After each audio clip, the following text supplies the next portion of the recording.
The Silent War, a chosen one's battle with temptation. Elias stood at the edge of a mountain, his heart pounding as dark clouds churned above him. The wind howled, whispering voices of doubt and temptation in his ears. He closed his eyes, gripping his Bible tightly. Why does this battle never end?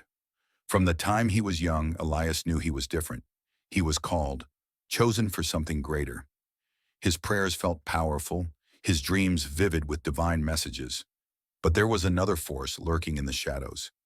It came in the stillness of the night, in the moments he was alone.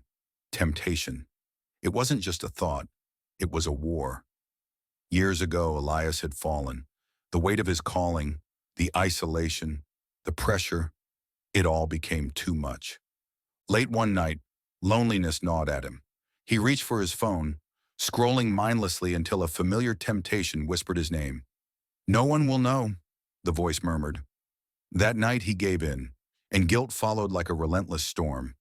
He thought of King David, the warrior poet who had everything yet crumbled before temptation, a man after God's own heart, and yet he fell.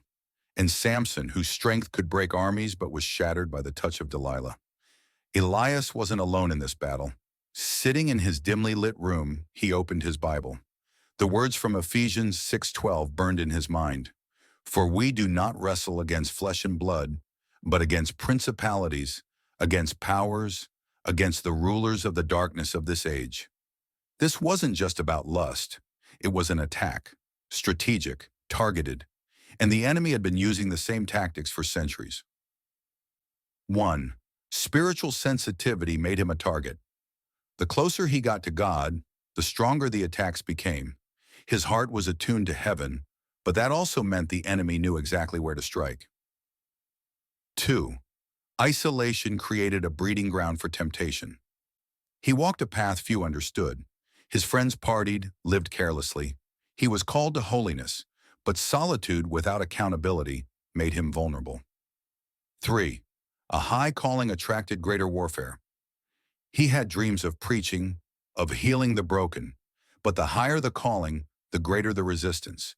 He realized now, lust was a weapon meant to distract and destroy him before he ever stepped into his purpose. 4th, emotional wounds left him weak. Elias carried wounds from childhood, rejection, abandonment. The enemy offered lust as a counterfeit comfort. It felt like relief, but it was a trap. 5. His gift was strong, but his flesh was weak. He could pray for hours, preach with fire. But when his spirit was drained, his flesh took control.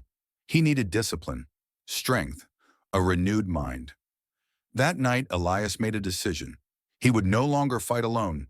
He called his mentor, confessed his struggles. He fasted, prayed, filled his mind with truth. The chains that once held him began to crack. The enemy still whispered. The temptation still knocked. But Elias had changed. He was no longer just resisting, he was fighting back. Days turned into weeks, weeks into months. The war wasn't over, but Elias stood stronger. He was no longer a prisoner to guilt. He had stepped into his calling, walking with authority. One morning he stood on that same mountain. The storm was gone. The sun rose before him, golden light stretching across the horizon. He smiled. The battle is real, but so is the victory. And with that, he walked forward, knowing he was no longer alone. Are you fighting this battle too? You're not alone. The enemy wants to keep you trapped, but God's power is greater. It's time to fight. Will you stand or will you fall? Please subscribe and click on the notification button for more stories that will